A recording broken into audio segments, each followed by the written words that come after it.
1900년 12월 스코틀랜드 북쪽 외딴 섬의 등대, 이곳을 지키던 3명의 관리인이 어느 날 갑자기 흔적도 없이 사라졌습니다. 식탁에는 먹다 만 식사가 그대로 놓여 있었고 의자 하나는 넘어진 채였습니다.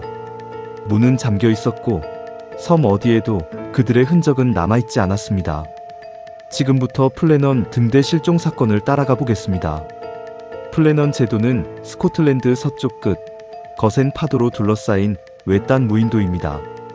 가장 가까운 육지에서도 배로 몇 시간이 걸리는, 사람이 거의 찾지 않는 곳이었습니다. 이곳에 세워진 등대는 지나가는 배들에게 위험한 암초를 알리는 중요한 시설이었습니다. 수많은 선박이 이 해역에서 좌초된 이력이 있어 등대는 지역 항해에 없어서는 안 될 존재였습니다. 등대 관리인 3명은 몇 주씩 교대로 이곳에 머물며 불빛을 지키는 임무를 맡고 있었습니다. 이들은 모두 경험 많은 등대지기로 험한 날씨 속 근무에도 익숙한 사람들이었습니다. 외딴 곳인 만큼 생필품과 서신은 정기적으로 오가는 보급선을 통해서만 주고받을 수 있었습니다. 1900년 12월 3명의 관리인이 평소와 다름없이 근무를 위해 이 섬에 들어갔습니다. 떠나기 전 이들은 가족들에게 여느 때처럼 평범한 작별 인사를 남겼습니다. 그런데 얼마 지나지 않아 지나가던 상선의 선원들이 이상한 점을 발견합니다. 밤이면 반드시 켜져 있어야 할 등대 불빛이 며칠째 꺼져 있었던 것입니다. 이 지역을 자주 오가던 선원들에게 불 꺼진 등대는 즉각 위험 신호로 받아들여졌습니다. 선원들은 이 사실을 즉시 육지에 보고했습니다. 당시는 거센 폭풍이 이어지던 시기라 당국은 곧바로 확인선을 보내지 못하고 며칠을 더 기다려야 했습니다. 이 기다림의 시간 동안 육지에 남은 관리인들의 가족은 초조하게 소식을 기다릴 수밖에 없었습니다. 보름 가까이 지난 뒤에야 날씨가 잠잠해지면서 보급선이 섬에 접근할 수 있었습니다. 배가 다가갔지만 부두에는 평소와 달리 마중 나온 사람이 아무도 없었습니다.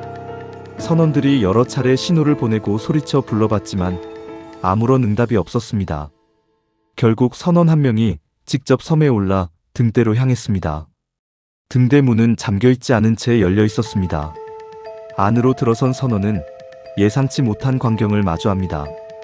식탁 위에는 먹다 만 식사가 그대로 놓여 있었고 의자 하나는 넘어진 채 바닥에 뒹굴고 있었습니다. 접시에 남은 음식은 이미 오래돼 딱딱하게 굳어 있었습니다. 시계는 멈춰 있었고 벽에 걸린 옷가지 중 방한 외투 2벌이 사라지고 없었습니다. 3벌의 외투 중 2벌만 없어졌다는 사실은 훗날까지도 중요한 단서로 여겨지게 됩니다. 3명의 관리인은 그 어디에서도 발견되지 않았습니다. 수색대는 등대에 남아있던 근무 일지를 확인했습니다. 일지에는 사라지기 며칠 전부터 심상치 않은 기록들이 적혀 있었습니다. 한 관리인은 극심한 폭풍으로 인해 동료들이 몹시 불안해하고 있다고 적었습니다. 파도가 등대 꼭대기까지 튀어올랐다는 믿기 힘든 기록도 함께 남아 있었습니다. 특히 평소 침착하기로 알려진 고참 관리인이 이례적으로 겁에 질린 모습을 보였다는 기록도 남아 있었습니다. 동료들은 그가 기도를 하며 눈물을 보이기까지 했다고 짧게 적어뒀습니다. 일지의 마지막 기록은 실종되기 이틀 전인 것으로 추정되는 날짜에 남겨져 있었습니다. 그 이후의 기록은 존재하지 않았습니다. 수색대는 섬 곳곳을 샅샅이 뒤졌습니다. 부두 근처에서는 크레인 장비 일부가 심하게 손상된 채 발견됐습니다. 일부 장비는 원래 있던 자리에서 한참 떨어진 곳까지 밀려나 있었는데 이는 상당히 거대한 파도가 부두를 덮쳤을 가능성을 시사했습니다. 정황상 3사람 중 일부가 폭풍이 잠잠해진 틈을 타 장비를 점검하러 나갔다가 예상치 못한 큰 파도에 휩쓸렸을 가능성이 제기됐습니다. 하지만 3사람이 동시에 자리를 비웠다는 점은 여전히 의문으로 남았습니다. 등대 관리 규정상 최소 1명은 항상 등대를 지켜야 했기 때문입니다. 공식 조사 결과 당국은 거대한 파도에 의한 사고사로 잠정 결론을 내렸습니다.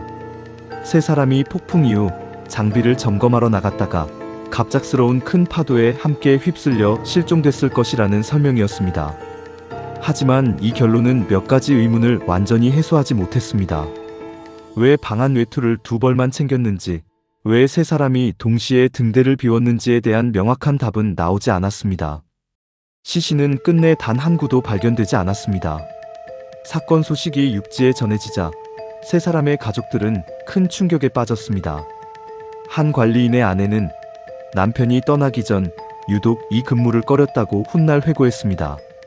정확한 이유는 알 수 없지만 그는 이번 교대 근무에 대해 막연한 불안감을 표현했다고 전해집니다. 장례식조차 치를 수 없었던 유가족들은 시신 없는 추모식으로 세 사람을 떠나보내야 했습니다. 등대청은 유가족들에게 최소한의 지원금을 지급했지만 정확히 무슨 일이 있었는지에 대한 명확한 설명은 끝내 내놓지 못했습니다. 이 사건은 당시 영국 전역의 신문에 대서특필됐습니다. 외딴 섬에서 세 사람이 동시에 사라졌다는 소식은 대중의 상상력을 강하게 자극했습니다. 일부 신문은 사실 확인 없이 자극적인 추측성 기사를 쏟아내기도 했습니다. 이 때문에 실제 조사 결과가 발표된 이후에도 대중 사이에서는 온갖 소문이 쉽게 가라앉지 않았습니다.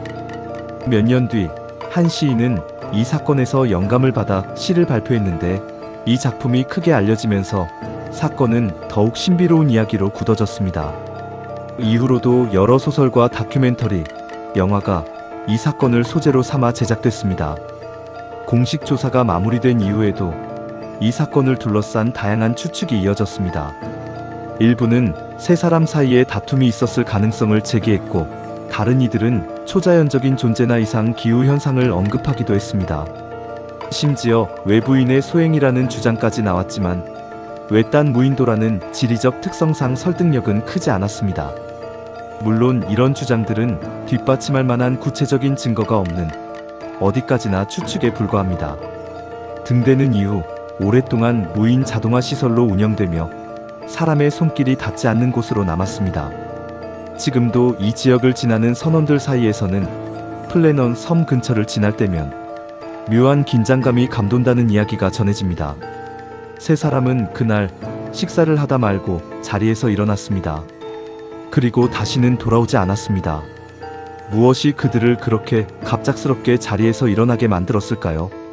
여러분은 이 사건을 어떻게 생각하시나요? 댓글로 여러분의 생각을 들려주세요.